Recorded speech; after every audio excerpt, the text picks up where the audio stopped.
Saudara Anda menyaksikan segmen Kompas Bisnis bersama saya Putri Oktaviani. Atas nama agar pertumbuhan ekonomi tak makin jatuh, segala upaya dan daya diupayakan. Setelah stimulus jilid pertama yang mencakup diskon listrik, kini stimulus jilid 2 meluncur. Bedanya saudara, diskon listrik yang diumumkan Menko Perekonomian Erlangga Hartarto dicoret oleh Menteri Keuangan Sri Mulyani sebagai bendahara negara. Kompas Bisnis hari ini mengulas stimulus ekonomi jilid 2. Dampaknya antara ada dan tiada. Kenapa ya? Kita main angka di data selanjutnya. Oke, kita ke data yang dicoret oleh Menkyu Sri Mulyani dulu. Diskon listrik saudara ini semula menyasar sekitar 79,3 juta rumah tangga maksud kami. Pelanggan ini tidak terbatas pekerja formal ataupun pekerja informal. Nah, yang penting daya rumahnya itu adalah batasnya 1.300 volt ampere ke bawah. Alasan batal adalah tak cukup waktu proses penganggaran. Jadi fix ya dicoret. Apa yang tetap diberikan oleh pemerintah? Kita ke data selanjutnya. Ini dia yang akan diberikan. Jadi diganti dengan 5 paket stimulus totalnya 24,4 triliun ya. Yaitu adalah diantaranya diskon transportasi, ini anggarannya 940 miliar. Diskon tarif tol 650 miliar, subsidi upah 10,72 triliun, bantuan sosial 11,93 triliun, dan diskon iuran JKK 200 miliar rupiah. Angka 24,4 triliun rupiah hitam di atas putihnya itu sangat besar saudara. Tetapi uang ini jadi sangat ciut jika dibandingkan dengan produk domestik bruto tahun lalu.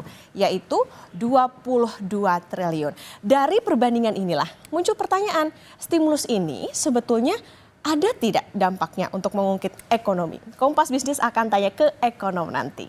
Kita ke data selanjutnya. Oke, ini data makroekonomi tahun 2025. Pertumbuhan di kuartal pertama itu adalah 4,87%. Kemudian inflasi tahunan di bulan Mei 1,6%.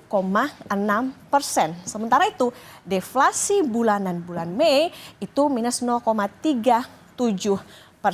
Sedikit memunculkan ingatan saudara pada Februari lalu saat diskon listrik pertama kali berlaku, deflasi itu terjadi secara bulanan, tahun kalender atau year to date, bahkan secara tahunan. Ketika deflasinya bertubi-tubi terjadi, dampak yang terbukti lewat data adalah pertumbuhan ekonomi yang juga jatuh. Artinya ekonomi sebetulnya butuh inflasi dengan syarat terkendali. Ekonomi nggak bisa tumbuh kalau deflasi terus-menerus berulang.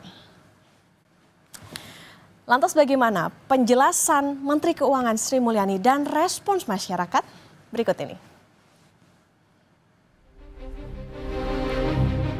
Pemerintah batal memberi diskon tarif listrik 50% pada Juni hingga Juli 2025. Menteri Keuangan Sri Mulyani bilang diskon tarif listrik membutuhkan waktu lebih lama dalam proses penganggarannya, sehingga dinilai tak memungkinkan untuk direalisasi untuk bulan Juni dan Juli ini. Sudah rapat di antara para menteri dan untuk pelaksanaan diskon listrik ternyata untuk kebutuhan atau proses penganggarannya jauh lebih lambat. Sehingga kalau kita tujuannya adalah Juni dan Juli, kita memutuskan tidak bisa dijalankan. Sehingga yang itu digantikan menjadi bantuan subsidi upah.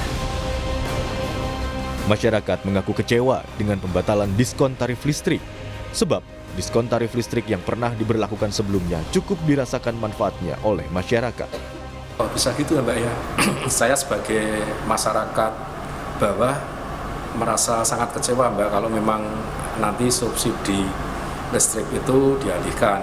Karena kan untuk masyarakat seperti saya dan yang lainnya yang berharap ada diskon subsidi itu kan juga meringankan bagi saya dan juga orang-orang yang membutuhkan pembayaran yang lebih ringan gitu. Jawabannya ya sedikit kecewa sih ya Mbak. Soalnya kan mungkin saya sendiri sebagai pegawai biasa swasta apalagi freelance gitu mungkin agak berat. Ya maksudnya ya kan lumayan 50% ya, yang biasanya beli 50, 100 untuk sebulan. Kalau ada diskon kan bisa lumayan, bisa jadi 2 bulan. Sangat benar-benar kecewa. Kenapa itu harus dibatalkan gitu kan? Itu harusnya meringankan beban sebagai masyarakat gitu. Saya sebagai masyarakat kecil sangat-sangat kecewa. Diskon tarif listrik yang disampaikan Menko Perekonomian Airlangga Hartarto pada Mei lalu pada akhirnya tidak masuk dalam paket stimulus ekonomi yang dikucurkan pemerintah.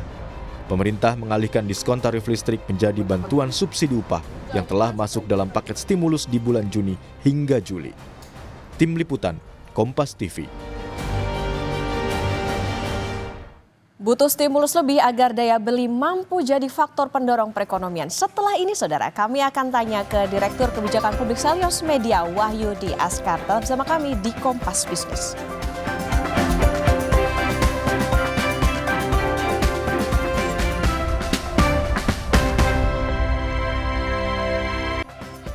Di atas kertas, stimulus ekonomi jilid 2 senilai lebih dari 24 triliun, cukup besar.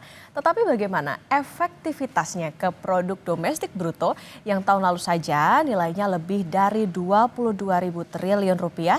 Pemerintah juga batal kasih diskon listrik 50% ke pelanggan 1.300 volt ampere ke bawah. Kompas Bisnis akan tanya ke Direktur Kebijakan Publik Selyos Media Wahyudi Askar. Selamat pagi Mas Media.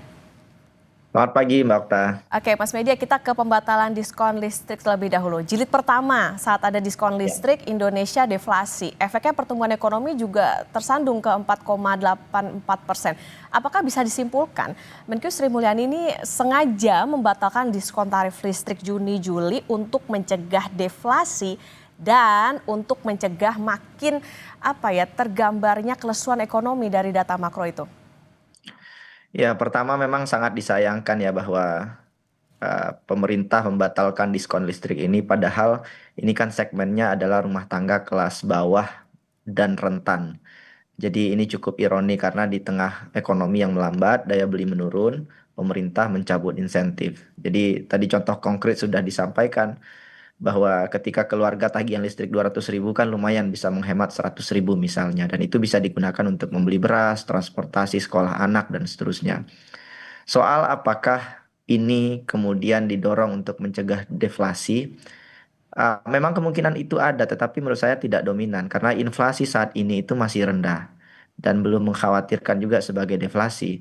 Dan saya kira hari ini motifnya lebih kepada pertimbangan fiskal ya yang lebih kuat karena memang dengan memberikan diskon 50% dengan asumsi 68 juta pelanggan itu beban APBN-nya mencapai 30 triliun. Jadi pemerintah lebih cenderung melakukan pertimbangan cost efisiensi. Tapi menurut saya memang pemerintah tampaknya terlalu berhitung ya untuk memberikan subsidi pada masyarakat yang sebetulnya saat ini masyarakat menunggu karena tengah tertekan. Ini berkebalikan justru dengan kebijakan-kebijakan, kita sebut saja Malaysia misalkan. Malaysia itu mempertahankan subsidi listrik bagi 85% penduduk pada 2025 ini. Bahkan mengalokasikan anggaran kalau dirupiahkan itu sampai 40 triliun. Beban fiskalnya cukup besar, tetapi itu memang penting dan lebih tepat sasaran untuk melindungi ekonomi masyarakat. Dan yang cukup menyakitkan juga Mbak Okta karena diskon subsidi ini sudah disampaikan ke masyarakat, tapi kemudian dibatalkan. Itu yang disesalkan ya saya kira dari perspektif publik. Oke, ini kayaknya hitung-hitungan pemerintah justru berdampaknya pada masyarakat jadi kena PHP nih gitu ya. Nah Mas Media, apa sebetulnya dampak pembatalan atau seberapa besar sebetulnya dampak pembatalan ini? Karena diskon listrik ini kan seharusnya itu tadi ya bisa dirasakan oleh rumah tangga yang bekerja secara formal ataupun informal. Beda kasusnya dengan subsidi upah yang dinikmati cuman dengan kelas pekerja formal itu. Ya betul sekali Mbak. Memang kalau hitungan saya ya pemerintah lebih punya data yang lebih presisi, tetapi memang pemerintah harus mengorbankan sekitar 30-50 triliun untuk memberikan diskon listrik ini secara signifikan pada masyarakat menengah bawah. Tetapi ya diskon listrik ini lebih merata dampaknya daripada bantuan subsidi upah. Karena diskon tarif listrik ini bisa sampai 79 juta pelanggan rumah tangga kecil dan itu bisa membuat mereka juga jauh lebih kuat bisa berhemat atau bahkan juga bisa spending untuk membayar kebutuhan-kebutuhan pokok yang lainnya. Kalau bantuan subsidi upah itu hanya diperuntukkan untuk pekerja formal. Banyak pekerja informal yang akhirnya tidak bisa menerima karena hampir 58% lebih pekerja di Indonesia itu informal. Jadi ini belum tentu bisa menyasar banyak penduduk rentan. Sama satu lagi, bantuan subsidi upah ini kan basisnya BPJS Ketenagakerjaan. Faktanya sejak tahun 2022 pasca UU Ciptaker malah persentase pekerja yang memiliki BPJS dan pelindungan sosial itu justru mengalami penurunan. Jadi ini yang juga efek multipliernya yang juga harus dipikirkan oleh pemerintah. Dan satu lagi, kalau untuk BSU ya, yang juga dikhawatirkan karena sifatnya transfer uang, itu psikisnya beda. Karena bisa jadi nanti masyarakat penerima meskipun hanya sekelompok masyarakat ya, tapi justru melakukan spending untuk judol. Dan ini justru tidak berdampak juga terhadap ekonomi real dan judol ini malah uangnya berpindah ke negara lain, begitu Mbak. Artinya penegasan Mas Media, artinya dengan keputusan mengganti dengan stimulus yang ada 5 itu tadi justru enggak tepat dong pemerintah hitung-hitungannya, atau justru ya seharusnya kalau misalnya dibandingkan dengan waktu jilid pertama itu justru Ya. kayaknya dampaknya lebih bagus yang diskon tarif listrik gitu. Iya, diskon tarif listrik seperti yang saya sampaikan lebih masif. Dan sebetulnya kalau bisa kan dua-duanya ya. Bantuan subsidi upah juga dilakukan. Tapi kalau bisa tidak hanya untuk sektor formal, tetapi juga informal. Dan pada saat bersamaan juga diskon listrik juga diberikan kepada masyarakat. Karena hitung-hitungannya begini, bahwa pemerintah melihat itu sebagai komponen yang besar itu memang betul. Tetapi kan itu bisa dihitung multiplier efeknya. Ketika kita memberikan subsidi pada 62 juta rumah tangga misalkan dengan catatan alokasi anggaran mencapai 30 triliun. Kan pada saat bersamaan konsumsi dasar rumah tangga itu kan bisa naik, terutama masyarakat bawah ya untuk pangan, pendidikan dan kebutuhan anak.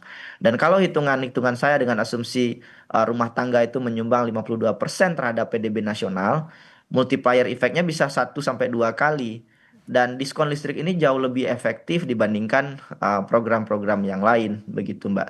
Oke. Jadi saya kira pemerintah tampak lebih mempertimbangkan defisit fiskal ya, ketimbang memberikan stimulus yang jauh lebih tepat sasaran untuk kelas menengah bawah, Mbak. Oke, hitung-hitungannya nampaknya lebih ke multiplier efeknya lebih besar kalau tadi ngambilnya yang diskon tarif listrik. Mas Media, di atas kertas kan 24 triliun adalah angka yang besar, tapi kalau dibandingkan dengan PDB yang tahun lalu nilainya lebih dari 22 triliun rupiah, ini jadi apa yang bisa disikapi dari ini?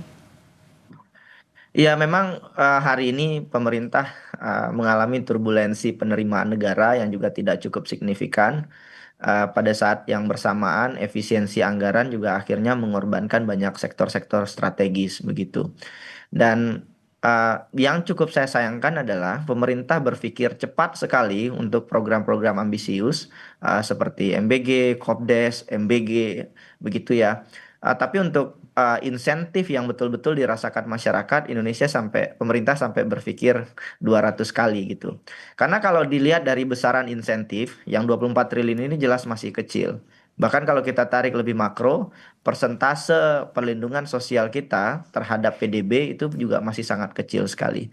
Jadi stimulus-stimulus yang tepat sasaran sebetulnya harus terus didorong, Mbak, oleh pemerintah kepada masyarakat dan harusnya lebih banyak gitu. Oke, menarik nih. Sama satu lagi, stimulus hari ini kebanyakan kan selain bantuan subsidi upah itu kan diskon transportasi ya.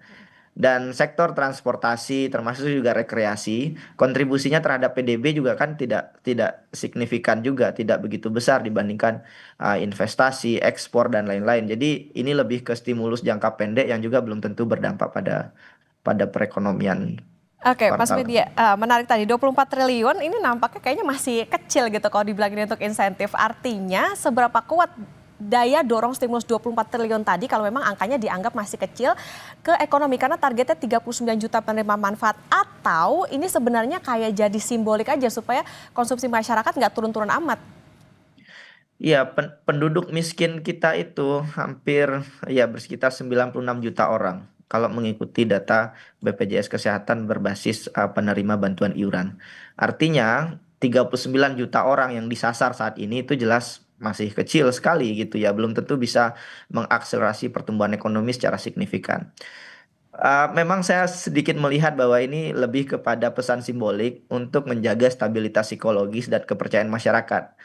Bahwa masyarakat jangan panik, jangan mengurangi konsumsi secara ekstrim, dan menjaga roda ekonomi tetap berputar begitu ya. Uh, Secara makro itu ya, langkah-langkah ini memang wajar dilakukan. Tetapi persoalannya lagi-lagi adalah kita harus memastikan bahwa insentif yang dilakukan itu betul-betul tepat sasaran gitu. Nggak apa-apa mungkin gimmick populis gitu ya, tapi yang populis ini juga harusnya yang tepat sasaran gitu. Jangan justru mendorong insentif lain. Contoh misalkan diskon transportasi. Sekarang pertanyaan saya adalah siapa yang mau jalan-jalan gitu ya ketika kebutuhan basic needs lainnya seperti pendidikan itu meningkat di bulan Juni misalkan. Sehingga memang subsidi listrik jadi masuk akal karena terjadi pengurangan secara signifikan, disposable income masyarakat naik karena berkurangnya biaya listrik sehingga bisa bisa dihemat begitu ya. Tapi lagi-lagi pemerintah punya pertimbangan. Menurut saya kalau pertimbangannya datanya belum ada, belum kuat, tidak tidak bisa dilakukan dengan cepat, terkesan mengada-ngada ya. Kenapa kok untuk program lain bisa cepat, tapi untuk program yang betul-betul langsung kepada masyarakat itu lama dan pertimbangannya sampai 200 kali. Oke, jadi kalau bisa dibilang di stimulus ekonomi jilid 2 efeknya antara ada dan tiada. Apa sebetulnya yang benar-benar dibutuhkan agar konsumsi rumah tangga pulih? Apakah misalnya memperbesar PKH atau kepastian Ya. lapangan kerja, Mas Media? Ya, yang pertama diperluas cakupan penerimanya. PKH yang paling efektif berdampak pada masyarakat itu diperluas. Bantuan subsidi upah juga harusnya bisa lebih panjang, jangan hanya 2 bulan. Dan kalau kita lihat bagaimana Malaysia melakukan stimulus sejak awal tahun 2025 ya, fokus mereka memang selain perluasan coverage dan bantuan sosial juga meningkatkan upah minimum sebesar 13% begitu ya. Dan ini dikalkulasi dengan baik, kemudian justru jauh lebih banyak dirasakan dampaknya oleh masyarakat gitu. Sama satu lagi, karena sekarang kan sudah bulan Juni ya, pengeluaran masyarakat kan paling signifikan untuk pendidikan nih.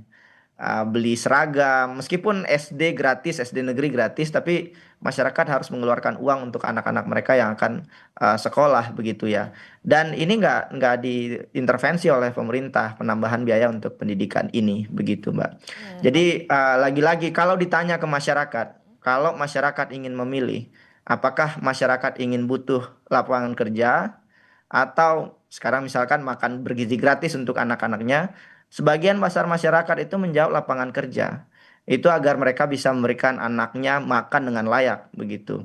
Karena banyak juga masyarakat yang juga tahu bahwa banyak makanan MBG yang tidak berkualitas. Jadi yang dibantu itu orang tuanya lewat sistem pengupahan yang baik, insentif yang baik untuk orang tuanya, sehingga orang tuanya berdaya sehingga bisa memberikan makan yang layak bagi anaknya, begitu Mbak. Oke, ini nampaknya harus menjadi catatan bagi pemerintah di mana stimulus ekonomi jilid 2 ini kan tadi mencoret adanya diskon tarif listrik. Ini juga bisa dikatakan karena udah diumumin ya diskonnya PHP, jangan sampai daya dorongnya juga PHP nih gitu kan. Jadi harus bisa dipastikan nggak cuma pekerja formal aja yang bisa menikmati, tapi juga bisa punya daya dorong untuk masyarakat yang di luar itu untuk alokasi anggarannya bisa ke hal-hal yang sifatnya bisa mendorong konsumsi rumah tangga. Terima kasih Direktur Kebijakan Publik Selyos Media Wahyudi Askar sudah bersama di Kompas Bisnis. Sehat selalu Mas Media.